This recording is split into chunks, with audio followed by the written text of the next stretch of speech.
get started. Lovely. So a big hello and good evening to our resident and student members who are joining us today. We are very glad you're interested in sharing your evening with us. And I think I speak on behalf of everyone here today when I say we've been eagerly awaiting this webinar, especially since the Olympic and Paralympic Games this past summer. So thank you for being here. Then the AMSSM MSIG is very pleased to have 6 very incredible AMSSM members serving on our esteemed speaker panel today, including Dr. Nyla Adams Morancie, Dr. Cheri Blauwet, Dr. Monique Burton, Dr. Marcy Fosten, Dr. Jonathan Finnoff, and Dr. Brett Toresdahl. So what I'll do is I'll go ahead and introduce each of the speakers and then invite them to present their talk. After each speaker talks, there will be a chance to ask the speaker any questions you have. So please, during their presentation, go ahead and drop your questions in the Zoom chat, and I'll ask those questions at the end of each of the speakers' presentations. Then after everyone has presented, if we have time, I'll go ahead and open it up for a general Q&A, and that's your chance to basically ask any remaining questions you have to the entire panel collectively. So you can also enter those questions in the chat, and I'll go ahead and ask those at the end of the webinar. All right, well, we'll jump right in. And our first speaker is Dr. Jonathan Finnoff. So Dr. Finnoff is the Chief Medical Officer for the United States Olympic and Paralympic Committee and served as the Chief Medical Officer at the 2021 Tokyo Summer Olympic and Paralympic Games. He's a professor in the Department of Physical Medicine and Rehabilitation, Mayo Clinic College of Medicine and Science in Rochester, Minnesota. And prior to his position at the US OPC, was the medical director for Mayo Clinic Sports Medicine in Minneapolis, Minnesota, and the program director for the Mayo Clinic Sports Medicine Fellowship. He previously served on the boards for the American Academy of Physical Medicine and Rehabilitation and the American Medical Society for Sports Medicine. Dr. Finnoff has published over 100 articles in peer-reviewed journals, authored multiple book chapters, and co-edits the book titled Sports Medicine, Study Guide and Review for Boards. Dr. Finnoff, whenever you're ready. Thank you very much. I really appreciate it. And it's good to see everybody this evening. I wish we were able to meet in person at AMSSM. But, you know, we'll see how things go over the winter. And if any of you are going to the Advanced Team Physician course in DC, then I will see you there. I'm going to share my screen and do a little presentation that I have. And I am going to race through this a little bit quickly because I want to be respectful of the other speakers. Cheri, you're on my screen, so can you see what my slides? Okay, great. I'm going to just move this over here and make it big. All right. So everything that I'm going to talk about is my own opinion. It's not the USOPC's, and that is my summary of my disclosure here. I do receive royalties from Springer and Up to Date. So I'm going to talk briefly about my story, my current role at the USOPC, how to become an Olympic or Paralympic physician. And then I'll talk a little bit about the COVID-19 stuff at the games and conclusions. So I was born here in Colorado. I haven't lived here since I graduated from undergraduate, but was here in Colorado.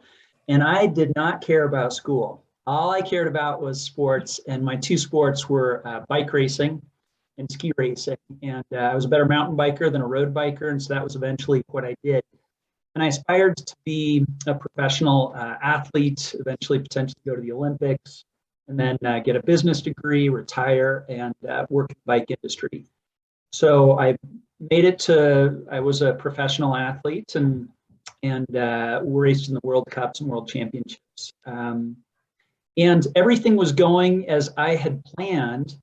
But then one night I was coming home from an exam in college, and I found a person who had they committed suicide. Essentially, they'd shot themselves in the head. I found them and didn't have any medical training, wasn't sure what to do. They were still alive when I found them. So I called 911 and they passed away while I was there. And that really changed my life in terms of, I felt, man, I'm in a really dangerous sport. I felt incredibly helpless in this situation, and I could come across situations like this again in the future. And I need to get some basic first aid training so that I'm not helpless in a situation like this in the future.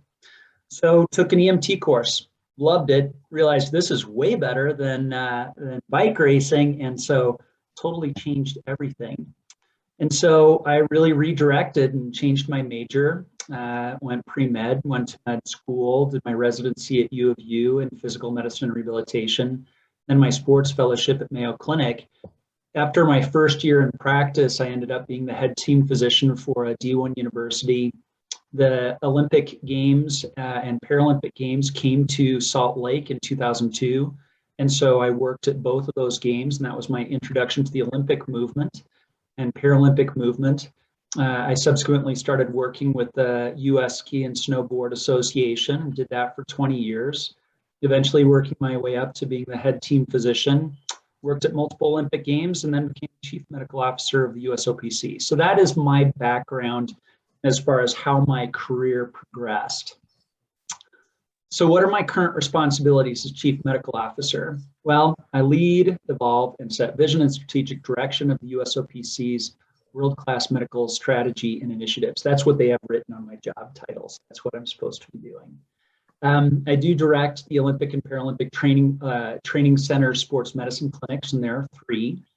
I work on developing the medical care and medical plan for all of the USOPC delegation events. And that includes the Olympic and Paralympic Games, Pan Am and Para-Pan Am Games, Youth Olympic Games. We have a group of partners called the National Medical Network that I work closely with.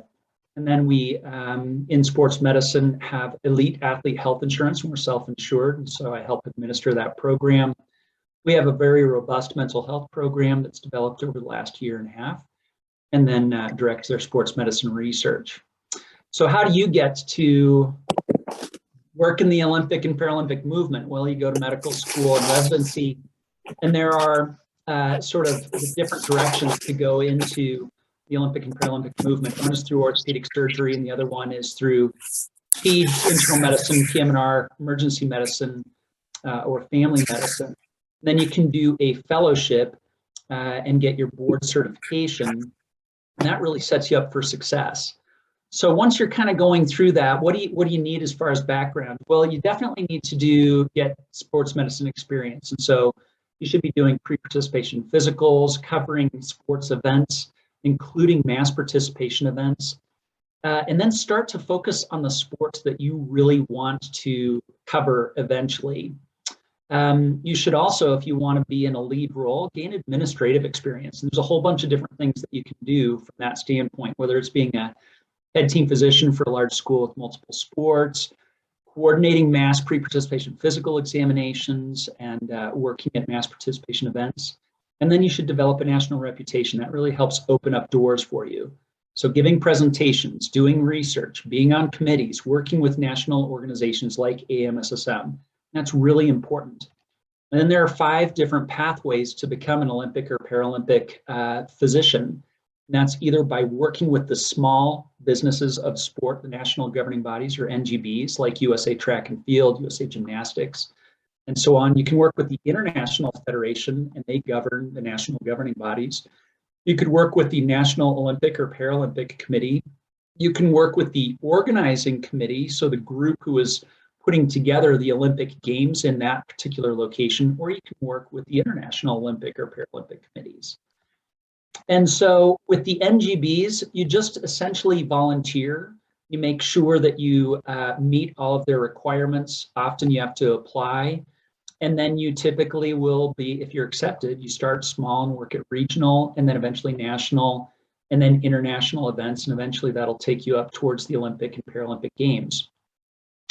If you want to work with an international federation, almost always you have to work with an NGB first, work your way up through that hierarchy, and then the international federation recognizes you and has to work with them. If you're going to work with the OPTC, you want to volunteer at one of our training centers, and you have to meet the criteria to do that.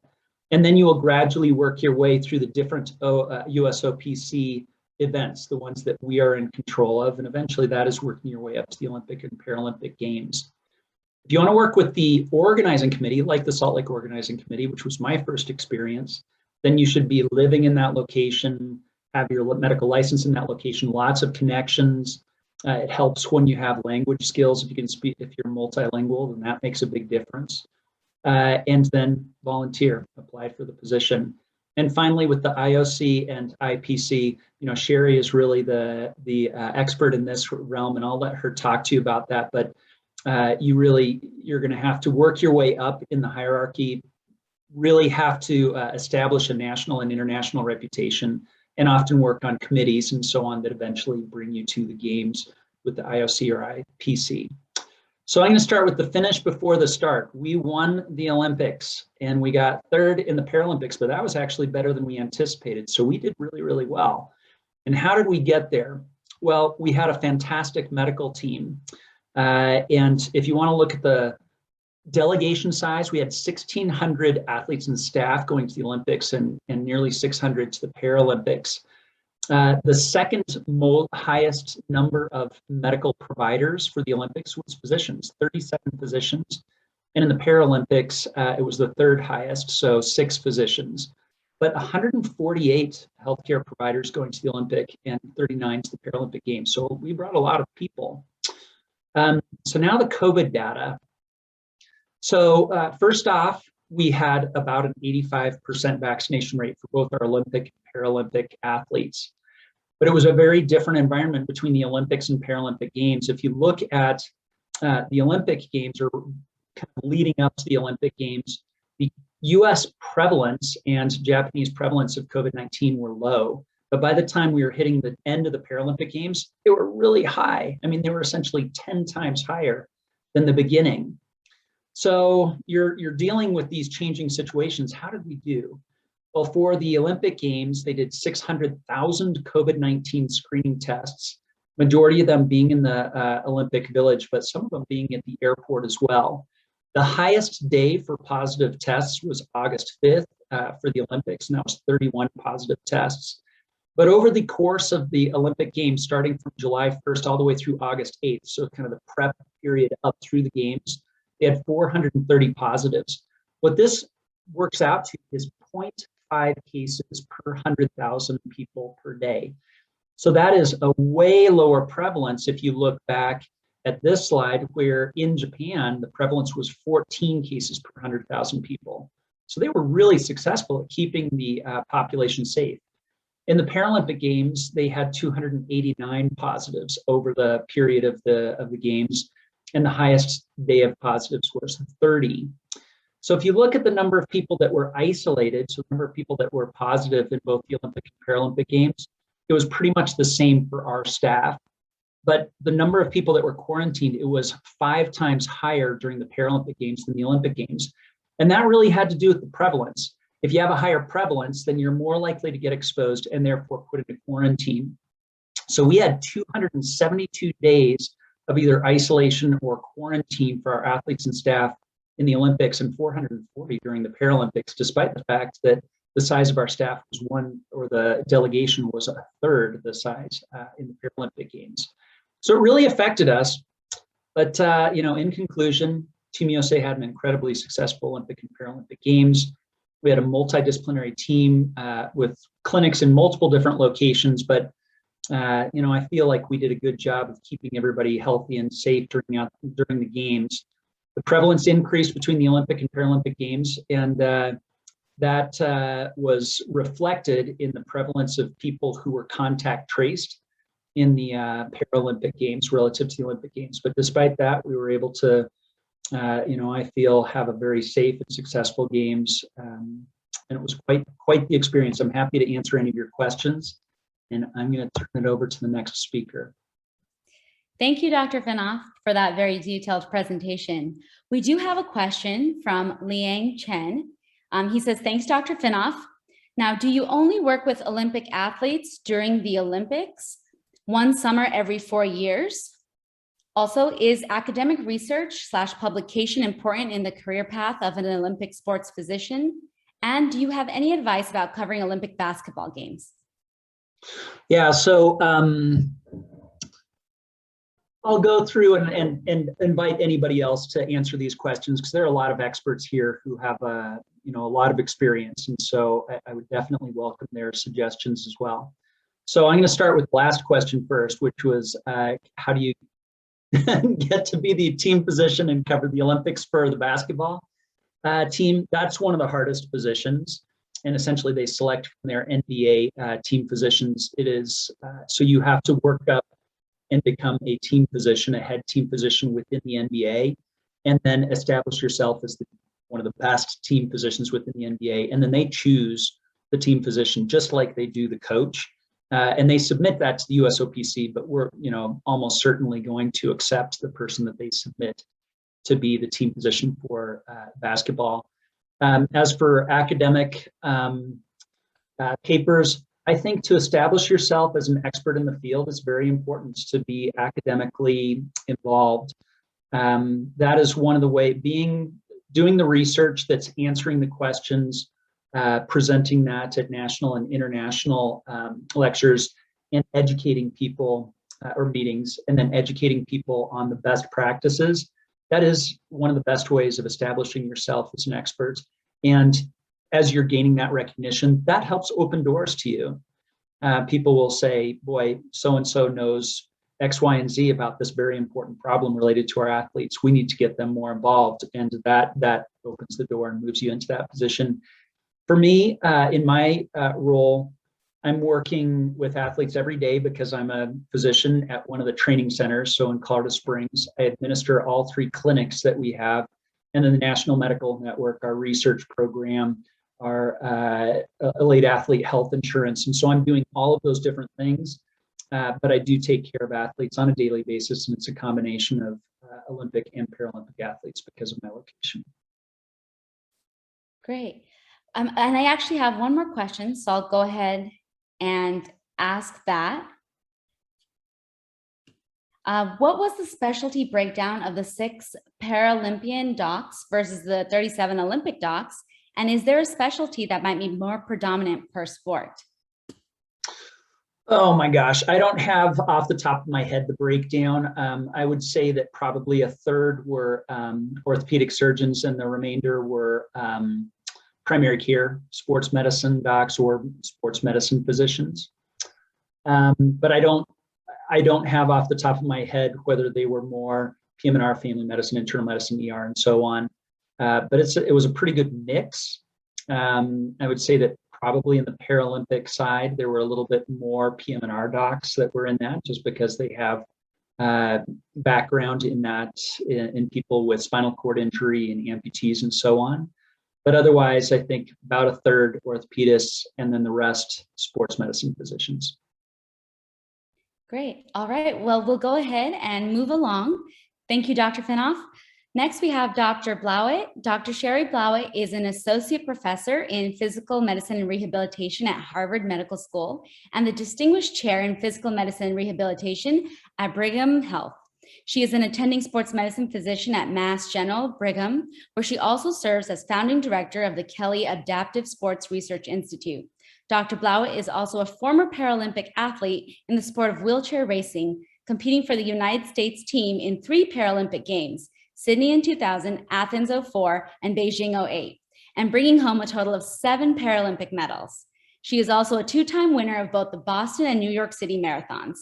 Translating her background as an athlete to the clinical setting, she serves as a member of the International Paralympic Committee's Medical Committee and serves on the board of directors for the United States Olympic and Paralympic Committee, as well as numerous other leadership roles throughout the Olympic and Paralympic movement. Dr. Blauwet, whenever you're ready. Sure, thanks, Sonal. So first off, I don't have a slide deck. Leave it to John to always be the overachiever in the bunch. But thanks, John, that was great and really a phenomenal overview of sports medicine within the Olympic and Paralympic movement in the US and how to get involved. So great setting the stage. So just wanted to share a bit about my experiences in involvement in Olympic and Paralympic sport. Clearly, as Sonal noted, my journey within this area began as an athlete. I acquired a spinal cord injury when I was 16 months old, and actually didn't find the whole world of adaptive repair sport until junior high. And then once I found it, I latched onto it, and it really changed my life in many ways. Started to compete regionally, going to junior national level events. Ultimately went to the University of Arizona, which at the time was one of the only schools that had a full adaptive athletics program where you could truly be a student athlete and train in parasport. So that was another big turning point in my athletic career. Having access to daily training and coaching, reached the competitive level to be able to attend the Paralympic trials and qualified for my first team in 2000. And then, had the absolute honor of competing for Team USA over the stretch of time from 2000 to 2008. Clearly, a life-changing experience and something that is very much a core part of my identity. So through that time, I never stopped my educational journey as well. So I, again, did undergrad at the University of Arizona. When I was ready to graduate undergrad, I knew that I wasn't done competing, so I needed to go to medical school in a place with fair training conditions. So was fortunate to be accepted at Stanford and moved out to Palo Alto. And then when I was there as a medical student, I stretched out my time in medical school a little bit from 4 years to 6 years. Took a couple of leaves of absence from school before Athens and Beijing. And in that way, sort of continued both journeys in parallel. So when I retired from elite competition in 2008, that was about the same time as I was ready to graduate med school. And because I was no longer training, then had no geographic restrictions and wanted to go to the best PM&R program that I could in order to get, some world-class training. And that's when I moved to the East Coast to do my residency at Spalding, which is, our PM&R affiliate within the Harvard system. So when I retired from competition, because of that deep athletic identity and then, thinking about what came next, I knew that, I immediately started seeking opportunities for involvement in the movement. I knew that I couldn't just leave, even though I was no longer, planning to compete at that level. And so I was really fortunate. I had a lucky break in that in 2009, right after I retired, the International Paralympic Committee made a governance change where they required all of their standing committees to have an athlete rep. And so that is how I initially became involved with the Ipc Medical Committee, was actually as the athlete rep. And through that role, was really able to gain some early exposure to sports medicine at the international level, contribute my experiences and my point of view as an athlete, but also as an athlete who had medical background. And from there, my involvement grew. Eventually, I actually timed out of being able to be the athlete rep, and I stayed on board as just a general rep, which of course was great. Eventually went to the 2012 London Paralympics with the Ipc Medical Committee, and then continued down that path. I had another turning point in 2017 when I was asked to join the USOPC Board of Directors, which was another pivot because in that role, the input and involvement is not just within the realm of sports medicine, but it's more broad. It's looking at governance of really the whole Olympic and Paralympic movement in the US, inclusive of everything related to athlete health and well-being, sports medicine being a huge part of that, but also many other programs and services that contribute to athlete health and ensuring that we are providing the best opportunities for our athletes to perform on the field of play, and also, do that in a way that promotes health and a legacy of health for the rest of their lives. So I have those two hats now in serving with the IPC as well as with the USOPC, and also a few roles with the IOC as well. I serve with the IOC on their athlete mental health working group, which has been a great opportunity to really dig in deeper and contribute on that important topic. And my involvement thus far has really been more so on that oversight and policy side of things, more so than direct hands-on athlete care. So it's a little bit different. And I'm happy to answer any questions regarding, this particular niche of involvement in Olympic and Paralympic sport. With the Ipc Medical Committee, we do a lot of work looking at, setting policy and guidelines for major international competition in the Paralympic Games and what level of medical services need to be provided at those events. We're involved with the whole anti-doping program, particularly review of therapeutic use exemptions, which is a mechanism by which athletes can apply to be able to take a medication, even if it's on the prohibited list, if they need it for a valid medical reason. And then those applications are reviewed in a very standardized fashion, and they can be approved or not. And then the athlete is notified of that, so they are aware if they can take that medication in competition, even though they know they might be tested within the anti-doping program. We're involved in leading several research initiatives that help to, promote our understanding of patterns of injuries and illnesses in Paralympic athletes.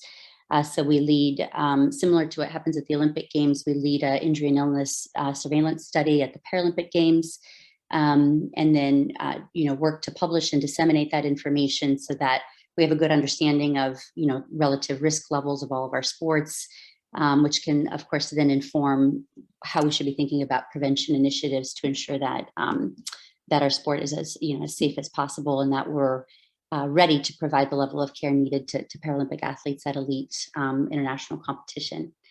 I think one of the questions was, how did COVID, what impact did it have on athletes in competition?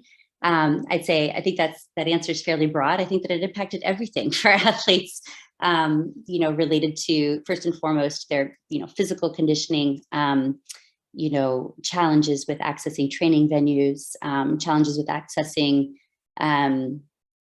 qualification opportunities, because a lot of qualifying events were canceled, and that was very stressful for our athletes.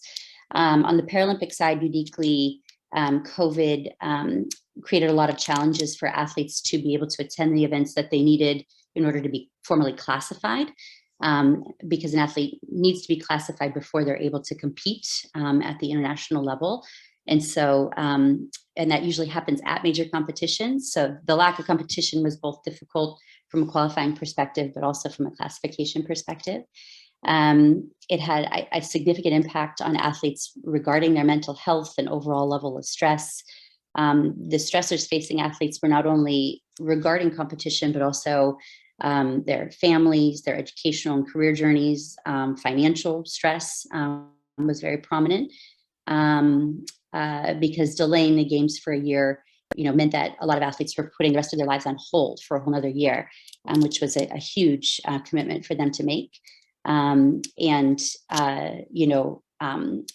Something that I think if you talk to them impacted them just as much as everything related to their physical health or physical performance. I think those are some of the primary points. I'd say that my advice regarding getting involved is very similar to John's. I think that, I had a unique journey because of my background as an athlete and some of the doors that opened. But when I talk to our residents and trainees, anyone who's interested in getting involved in this space, my general advice is to cast a broad net early on, and take every opportunity that's out there regarding getting involved with your national governing bodies, competitions that are happening through those national governing bodies at the regional or national level, and certainly then internationally. Taking opportunities to contribute with the USOPC, as John noted, at one of the training centers. On the Paralympic side, if you're interested, there's usually a need for medical classifiers, and that is people who have are clinicians and clinically trained, who can then be part of the formal classification mechanism for para-athletes, before they compete at that elite level. So that's an interesting way to get involved. Jumping on and contributing to research studies, because that does definitely help with just getting known and networking and getting to know other people in the field. And ultimately, getting to the people who are involved, I think, is one of the most important ways to then be aware of the opportunities as they arise, and to be able to, raise your hand and lean in and be able to be a part of those opportunities. So I think I'll leave it at that and turn it back to you, Sonal, unless there are any questions. Great. Thank you, Dr. Blauwet, for your unique perspective. For the sake of time, I'll actually go ahead and hold off the Q&A till the end, if that's all right. And we'll move along to Dr. Monique Burton. Dr. Burton is a clinical professor in the Department of Pediatrics and Orthopedics and Sports Medicine. She is a board-certified pediatrician with a certification of added qualification in sports medicine. She completed her pediatrics residency at Children's Hospital Oakland and a primary care sports medicine fellowship at UCLA. Go Bruins! She is the medical director of the sports medicine program at Seattle Children's. Dr. Burton is the chair of USA Track and Field Sports Medicine and Science Committee and has been a volunteer team physician for international teams since 2005, including the 2020 Tokyo Olympic Games and 2008 Beijing Olympic Games. She serves as chair of AMSSM DEI subcommittee and is on the leadership team of King County Play Equity Coalition. Dr. Burton was a collegiate gymnast at University of Pennsylvania and enjoys all aspects of physical activity, sports, exercise, and movement medical care. Dr. Burton believes in a holistic approach to care and enjoys working together with their patients and athletes to create an individualized plan so that they may reach their own unique physical activity, sports, and wellness goals. She also has a strong interest in equitable access to play and physical literacy. Outside of work, Dr. Burton loves spending time with her 2 daughters. She also enjoys yoga, circus arts, exploring various hobbies, and baking. Dr. Burton, when you're ready. Thank you. That's everything. I'm just kidding. I don't have a PowerPoint as well, and actually the 2 previous presentations were really great and hitting on some of the things that I think you'll find as common themes. So I'm just going to share my journey and my pathway, and you heard some of the things that I did. But so I was a gymnast growing up, actually. So Marcy and I sometimes joke about how it's funny that we should trade positions, but I was a gymnast. And when I was growing up, the common kind of comment when I got injured was like, okay, take 6 weeks off. And as any of you know, if you were a gymnast or probably any athlete, that meant I just didn't do that. And so I often had these things that were kind of nagging. And finally, when I was in high school, well, at a very young age, I said I wanted to be a doctor with no foundation at all. And it had to do with writing an autobiography in 3rd grade and just picking it out of nowhere and saying that I wanted to work with kids. And I said, I'll be a pediatrician, sounds fun. And then as I went through school, I was really drawn towards sciences and math. And I was like, well, maybe this actually does make sense.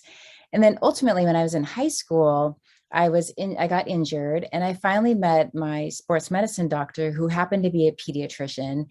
And I said, well, that's pretty cool. I think that I would really like to do what you do. And he became one of my mentors, Dr. Steve Rice. And so at that point on, I thought, well, I'd really like to do pediatrics, but I'd like to do sports medicine. And interestingly enough, when I was going through all my training, people told me, no, you can't do that. So obviously from high school, I went on to college. I did gymnastics in college and was pre-med. And from that went on to medical school at Temple. And then I did my residency at Children's Hospital Oakland. And then, like I said, I really knew I was drawn towards pediatrics. And during medical school and during my residency, at that time, everyone said, well, you can't do sports medicine. That just isn't going to work. And the way that pediatric residency was especially structured then is that I really didn't get a lot of exposure to sports medicine. I did a rotation in orthopedics, and it just was a very challenging way to find experience. And experience is actually pretty important when you're looking for a sports medicine fellowship. And so I got through my residency and was not very qualified in comparison to my family medicine colleagues as far as my experience. And I was in Oakland. I reached out to the head team physician at Cal, had no idea how important this woman was, Dr. Cindy Chang. And I said, hey, can I work with you? And she said, no, I can't do that. And I said, okay, well, thank you. Thank you for even entertaining it. And then near the end of my residency, she reached back out to me and said, okay, let's do it. And I actually, again, didn't know who Cindy Chang was at the time. I got this amazing opportunity. I was her first kind of intern that she took on. And after my residency, I spent a year doing locums and working at all these different places. I navigated all these different kind of little jobs in pediatrics, worked at our teen clinic that was at Children's Oakland, worked doing some hospitalist work before it was really called a hospitalist at the time. Basically framing it around being able to spend time with Cindy Chang. And so then I got to go to football games with her in a training room with her. And then I went on my interviews, and I started to realize who Cindy Chang was, and was very grateful that she had given me this opportunity. And then she actually continued to do that after the year that I did. So I guess I would say one highlight was that, or one takeaway that I think of when I think about my experience, is that I didn't really have the experience that I needed to have out of pediatrics. And I definitely think there's more opportunities now because pediatrics has grown in the world of sports medicine. But I would say persistence and like maybe taking a chance. And maybe in some ways, if I knew who she was, I would have been intimidated and not reached out. But I'm so grateful and was able, just I think being flexible and realizing you don't have to go through this exact pathway, and there are other ways that you can go, and taking a chance and reaching out, because actually we all like to be able to work and support and mentor people. And when people reach out, we want to help you. And so I think like taking that chance and knowing that like, yeah, some people might not respond. Some people may say no, but some people will say yes. And those people will probably do a really great job of giving you an opportunity, connecting with people, because they probably felt passionate enough that they answered an email. And don't just send one email, because you should see how many emails we get. Sometimes you need to bug us a little bit more. So definitely do that. Then I went from my residency from that year into my fellowship at UCLA, and had great opportunities, wonderful mentors there as well. And I guess, again, I got pretty lucky in my pathway into the Olympic movement. And I was at UCLA. We often did a lot of work with Kaiser LA, the fellowship there, because they were former fellows of UCLA. And just by chance, the fellowship director from Kaiser LA was working with USA Track and Field and said, hey, we're looking for some new people. Would you like to do this? And I said, sure, why not? And right out of my fellowship, I literally finished my my fellowship CAQ, and I was like on my way on a trip. And probably like the week before I went, oh my gosh, what am I doing? Like, I'm just finishing my fellowship. I wonder if they know that. And I'm taking care of it was the Pan Am junior team. Luckily it was in Canada, so it's nearby. And Danny Vigil, who was the one who recommended me for this opportunity, prepped me, gave me a lot of information. And I went on this trip. And the interesting thing at that point in time of when I was getting involved is that there was I think a changeover in what was going on in a lot of the coverage for the sports. And at that time, the people who had been going before just kind of happened to know the right people. And when I went, I did what I think we all would do as sports medicine physicians. And I just showed up. I was where I was supposed to be. And I worked hard, and I was around. And when I finished, they said, wow, like, no one ever does that. And I said, oh, I mean, it was to me, and we all know you would actually all do that. You wouldn't leave your coverage and go sightseeing. You would be there. And so I feel very grateful that I came in at the right time and had great mentorship that showed me to just do my job. And so from there, I really actually got some great opportunities and was fortunate enough, that was in 2005, to go on trips every year, which included I went to the Olympic Training Center and did my 2 weeks there, got that experience. And then I also strangely got involved a little bit with USA Swimming as part of my pathway. And then ultimately I went to Beijing in 2008 and continued to travel on international teams through 2012. And then was appointed by the president for USATF to take on the chair role for sports medicine and science in 2013. And ironically, it was right after my daughter was born. And I'd say this was another pivotal moment for me, in that at that time, the president for USATF called me and said, I was on vacation with my newborn. And she said, you're going to do this role as a president appointed role. And I said, no, I don't think so. I have a baby and I'm not going to travel now. I think no. And she said, no, you are. And I said, again, no, thank you. I really appreciate it. And then she said, let me tell you why I want you to do this. And in track and field, we know there's a very diverse background of athletes. And in the role that I was in, at that time, our group of medical providers wasn't that diverse. And she said, this is very important. I want you to be there. I know you're going to work hard. It's okay if you don't want to travel, but it's important that we have representation amongst our providers. And at the time, I remember thinking she must be crazy because I don't know how much time I have to commit. But now when I reflect upon it, I have so much appreciation for her taking the chance on me, but also believing in me when perhaps I believed that I needed to do something in this certain way that I had seen happen through, because this is what we see modeled in medicine, and her believing in me that I could still do this role in maybe perhaps a slightly different way than being like involved in every single trip and doing that. And so I still was able to be in a committee role and do a lot of the work from a committee perspective. But I was able to be with my daughter and daughters then, and take a break from traveling. So I missed it. I ultimately got back into traveling and was able to go to Tokyo. And so I won't go through all the things like related to that, because I know we're running out of time, and we've heard some great experiences there. I would say for me, Tokyo was amazing. It presented some amazing challenges. I think COVID certainly impacted things, like as Cheri said, about there was long periods where the athletes were delayed in their ability to practice. But then also, I think because of that delay, the intensity around performance was really heightened. And so I saw a lot of athletes really having a lot of, I felt like, expectations for themselves as well as from others that they had put on themselves. We certainly saw mental health highlighted and experienced that personally, like while being there. And I think that I'm grateful that I think that became something that athletes feel like they could freely talk about. And we were able to support them through amazing work of USOPC and setting up some great mental health support. I think we were able to provide athletes what they needed.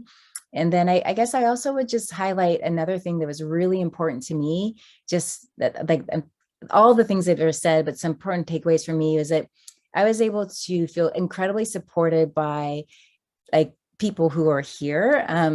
In particular with Marcy and Nyla, we kind of organically formed this connection, and we talked all the time. And that was one of the things, I mean, just in highlighting to all of you who are in a learning place, is that finding people who you can like talk to and have some conversations with that maybe are not ones that you want to have with other people, because they can be really hard. And like to be able to talk about what's going on and support each other was so important to me. To have Marcy and to have Nyla, it really helped me so much in challenging times when I was there. So certainly like finding your network and making those connections in that way. And certainly, and of course, John was amazing while we were there. I don't know how he did everything that he did and supported us, and always smiling too. So I mean, I feel grateful for all of that as well. So I will stop talking because we're going to run out of time, but those are hopefully a little bit of other perspectives for all of you, and happy to answer questions.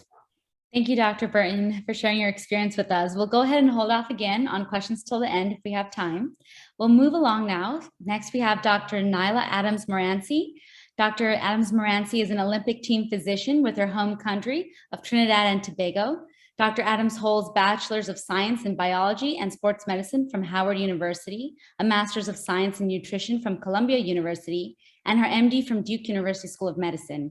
She did her residency in family medicine, including a chief year at the University of Miami, Jackson Memorial Hospital in Miami, Florida, where she went on to complete her primary care sports medicine fellowship at the University of North Carolina, Chapel Hill, where she now serves as the fellowship program director.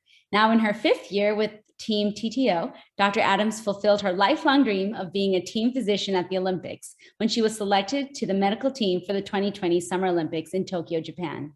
Dr. Adams Morancie, when you're ready. Good evening, everyone. Thank you so much for the introduction and for the opportunity to speak with you all. So I bring a bit more of an international perspective. So I was born and raised in Trinidad and Tobago, which is the southernmost twin island nation in the West Indies in the Caribbean before South America. And at some point in high school, I said, I'm going to be an Olympic doctor. I don't know why. I remember where I was walking across a tennis court, and I said I was going to do that.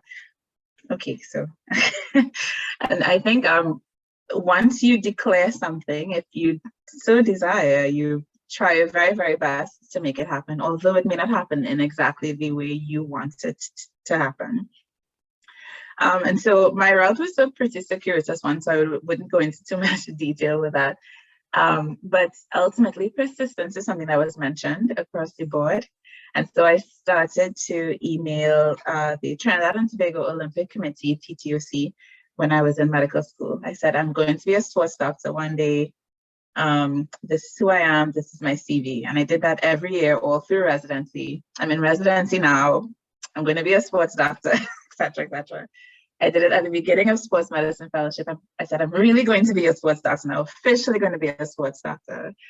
And then towards the end of sports medicine fellowship, one of my cousins who is a national elite athlete, she was very much involved with the TTOC. And so her mother was able to meet a lot of the representatives and had mentioned me as well.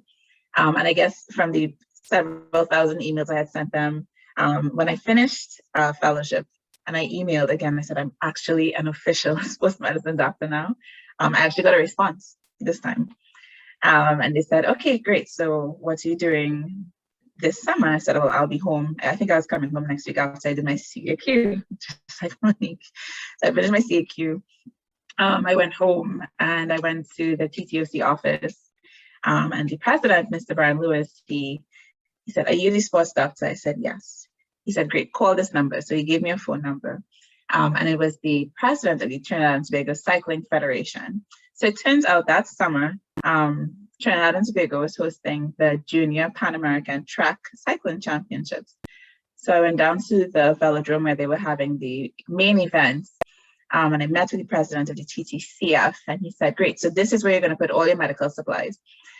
And in my mind, I came home for a vacation after a long year fellowship before I started an attending job at a federally qualified health center.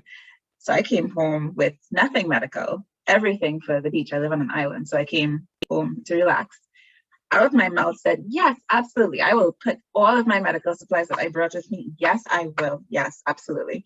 And so sometime between that moment and the start of the event, my neighbor, who's also a physician in Trinidad, she took me to a store. We made a medical kit and we went and we had the best time covering that event. It was absolutely fantastic. And then after that, I guess you do well, so people ask you to do more things. So please do well the first time and every single time thereafter. So then I was invited to the various Olympic events that happened. So not just the Olympics itself, but also the Winter Olympics, which we don't participate in because we're an island. But the other events, like I was invited to do the Central American and Caribbean Games, which was in Barranquilla, Colombia. That was 2018. And then I was invited to do the Pan American Games in Lima, Peru in 2019. And there I was asked to do the Olympics, which got delayed by a year. And so I ended up going to the Olympics as well. And I just wanted to share, I don't know if I'm able to share. Am I allowed to share some pictures? So now I am? Okay, great. So I will just share just a few pictures. Yes, go ahead. Thank you, kindly appreciate it. So one of the things excuse me, one of the things I would recommend is trying to find an institution that's very supportive of what you do. And so I'm the program director of the Sports Medicine Fellowship at the University of North Carolina in Chapel Hill. And I am very, very fortunate to have a wonderfully supportive chair who allows me to take 6 weeks away from clinic to go to the Olympics. And so I took a number of pictures. This is Ramesses, she's our mascot. And so I took a number of pictures. And so the trade-off was that I had to send pictures back. So they knew that I was actually in Tokyo. I wasn't just taking a vacation 6 weeks somewhere. And I was actually working. And so it was really and truly a dream come true, I would say. With respect to COVID, our contingent is a lot smaller than probably single teams of Team USA, which is totally fine because we don't have as many medical personnel as well. I am actually the only sports medicine I'm one of two actually non-operative sports medicine physicians for the entire team. So I cover all teams. Our largest contingent is track and field, which also happens to be my favorite sport. And so, so there's a lot of work.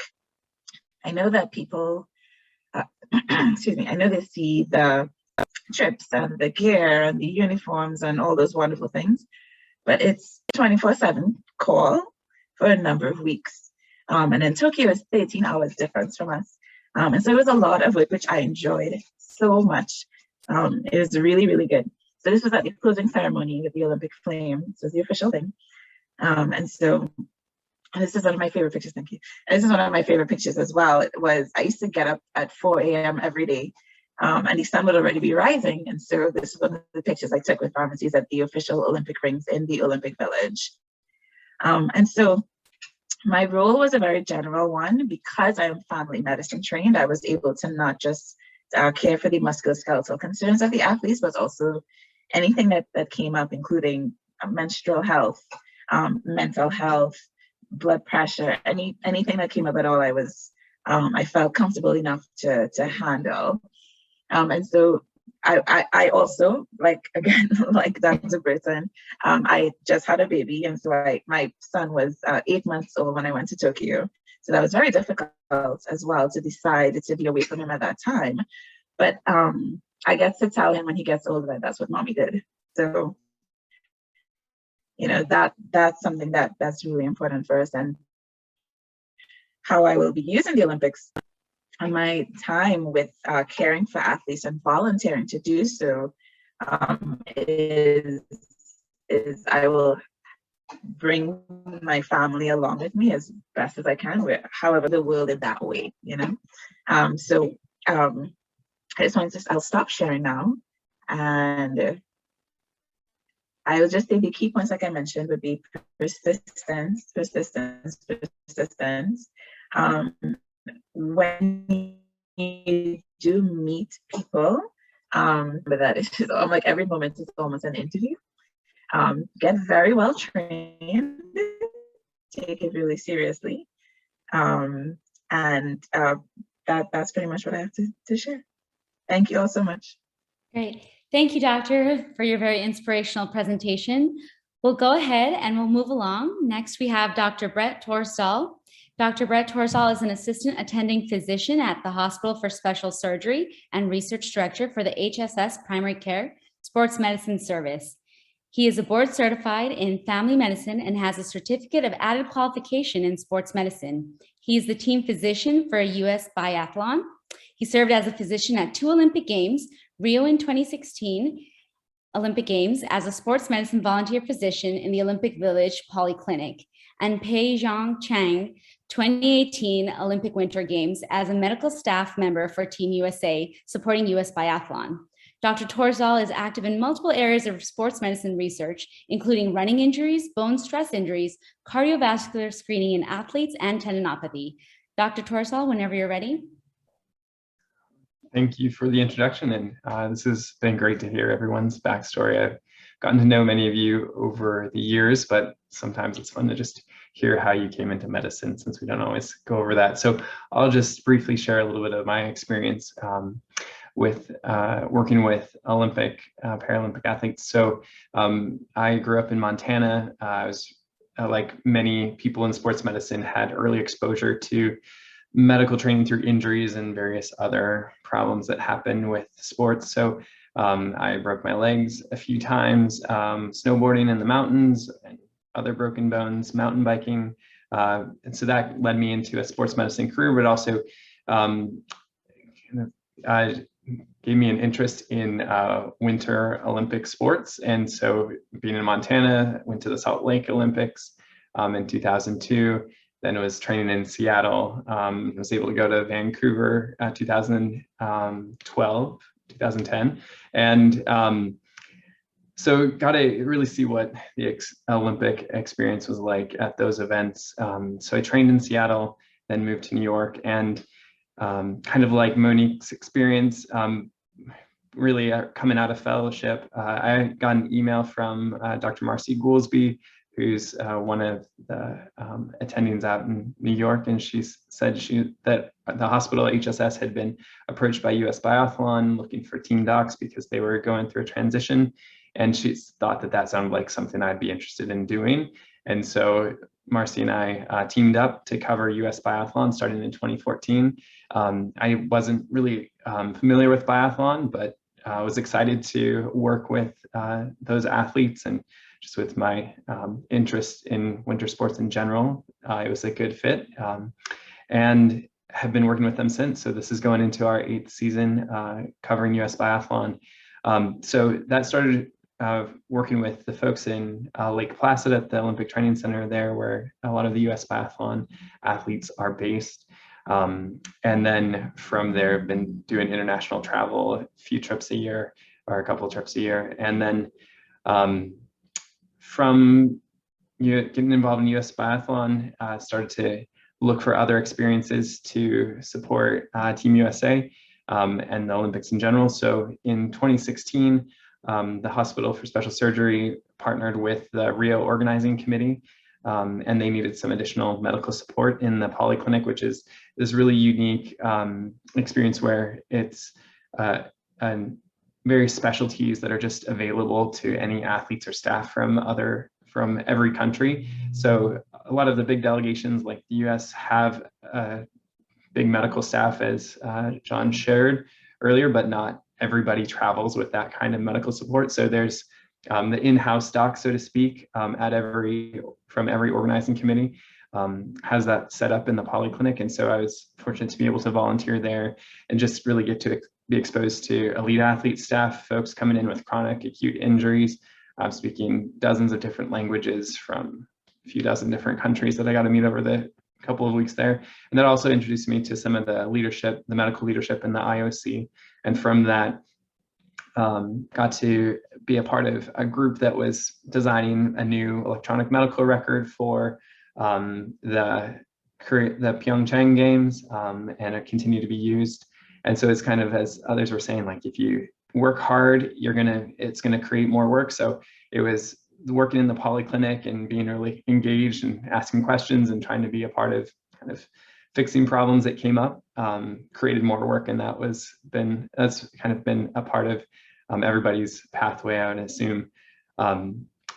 Along that same time, did a volunteer rotation in Colorado Springs at the Olympic Training Center, and got to meet more of the Team USA medical crew there. In 2018, traveled to Pyeongchang with US Biathlon to support the team in Korea. From there, also got to do some research with the IOC with their injury and illness surveillance. Dr. Blauwet and I got to do a cardiac screening study in the Paralympic Games for Pyeongchang that year as well. And so again, it's kind of like you get involved, you start asking questions, turn that into a research project. So I got involved with US Biathlon. I was curious to find out what the sports cardiology or the cardiovascular screening was for these athletes, finding out that there were some differences among the Team USA sports, and did a study on what the cardiovascular screening practices were among Team USA. And then from there, took it to the National Olympic Committees and National Paralympic Committees with Dr. Blauwet's help. And so that you can get involved in things like that. And that's just an example of how you ask questions, have some curiosity, and dig into it and be part of kind of finding the answers out there. Right now, working with a US Biathlon to get them ready for Beijing. That's in less than 3 months. And so a lot of work going into that, but should be pretty fun experience. It will certainly be different than Pyeongchang, given the COVID protocols that are in place, which thankfully were really effective in Tokyo and made it possible for Beijing to happen. I think if Tokyo wasn't as successful, we'd be having a different winter this year. And thankful to also have the opportunities to continue to work with the IOC with injury and illness surveillance studies. So be part of that research group in Beijing. Again, kind of, you work hard, you put in some effort, and the doors stay open, or other doors open up. So that's the quick overview of my Olympic Paralympic experience. So I'll pass the mic to the next person. Great. Thank you so much, Dr. Toresdahl. And sorry, everyone, I know we're going a little bit over time, but we do have one last speaker and we definitely have to get to her. So if you don't mind just bearing with us for a few moments. Lastly, we have Dr. Marcy Fosten, who is a family medicine and sports medicine physician at the University of California, Davis, UC Davis. She is an assistant clinical faculty under the Department of Physical Medicine and Rehabilitation and the Department of Family and Community Medicine, assistant team physician for UC Davis, Division I Intercollegiate Athletes, co-head team physician for USA Gymnastics Women's National Team, team physician for Sacramento Republic FC Professional Soccer Team, and team physician for multiple Sacramento area junior colleges. Dr. Faustin had the opportunity to travel as the team physician for the USA Gymnastics team at the 2020 Olympics in Tokyo, Japan. Teaching medical students, PM&R residents, family medicine residents, and sports fellows aligns with her passion for medical education and mentoring. Dr. Faustin is excited to be a part of this panel and hopes that sharing her story will empower others to strive for their dreams. Dr. Faustin, please go ahead. Hello, everyone. Can you hear me, Sonal? Yes, okay, we can. Perfect. Excellent.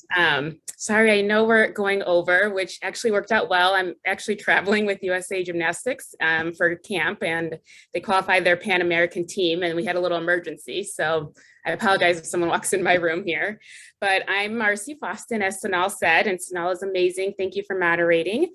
My parents immigrated from Haiti. I grew up in the southwest suburbs of Chicago. I went to Loyola University Chicago, and I was a Division I track and field athlete. This is where Monique and I think that we've switched lives here. And the reason why I got into sports medicine is because many of you probably know Dr. Jayanthi, and he was my team physician when I was at Loyola. And I was like, oh, what do you do? I had no idea. And he's like, oh, I'm a team doctor. Come with me to clinic. And then he took me to rounding, and then he took me to teaching with residents when I was an undergrad. And that's how I got exposed to sports medicine. And I thought it was amazing what he was doing. And I was like, this is what I want to do with my life. When I went into medical school, I thought about orthopedics, but someone said to me, do you see yourself spending more time with people or in the operating room? And I wanted to be with people. And so I went the family medicine route because I wanted to be able to see the little kiddos and then also see the older population. And so I went to UC San Diego for family medicine residency. And then I stayed there for fellowship. And I knew I always wanted to get involved with gymnastics. I did volleyball, gymnastics, and track all through high school, and then did track in college, like I said. And gymnastics, I wasn't as talented like these gymnasts I work with or Monique, but it's a sport that I loved. And so I wanted to be a part of it. And I think the theme of what I will say is mentors have been the key. And so Dr. Sonia Med was a foot and ankle surgeon at UC San Diego, and she worked with the USA track and field team. And I asked her, how do I get involved? And she said, just like what most people had said, you just have to show up. You show up, you put your time, you put your energy, you do a good job, and you learn from all those people around you. And you're not just learning from those other physicians that you're going to work with, you're learning from the athletic trainers, the physical therapists, the conditioning coaches, the nutritionists, anyone that's around, the coaches, the athletes. And she said, you show up. And so that's what I did.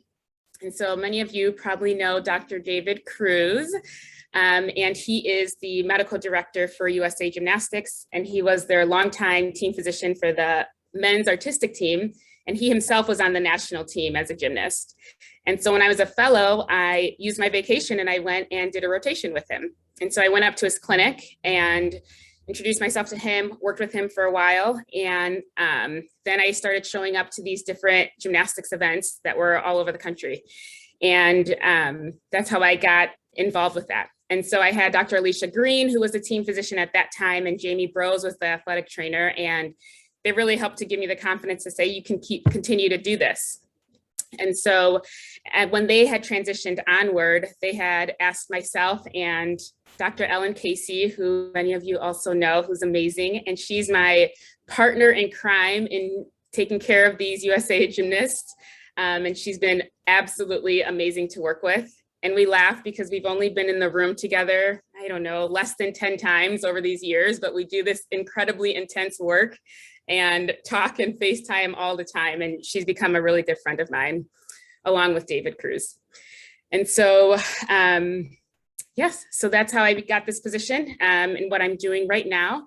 And so then myself and Dr. Casey went to the Olympics. We were able to split the Olympics. She was there for the first portion. She had a very stressful first portion because, as many of you know, we had a positive test, and with the work of Dr. Finnoff and his incredible team, you know, we were able to help take care of that and try to keep people as calm as possible and as safe as possible. And still, did an amazing job getting everybody still to the village and to the Olympics.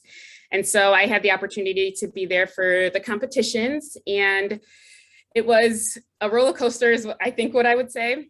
Highs of highs, just like sports are, and it's the lows of lows. And you get to be around these people, which I'm sure Monique had talked about, and find support within those that are doing the same thing that you're doing.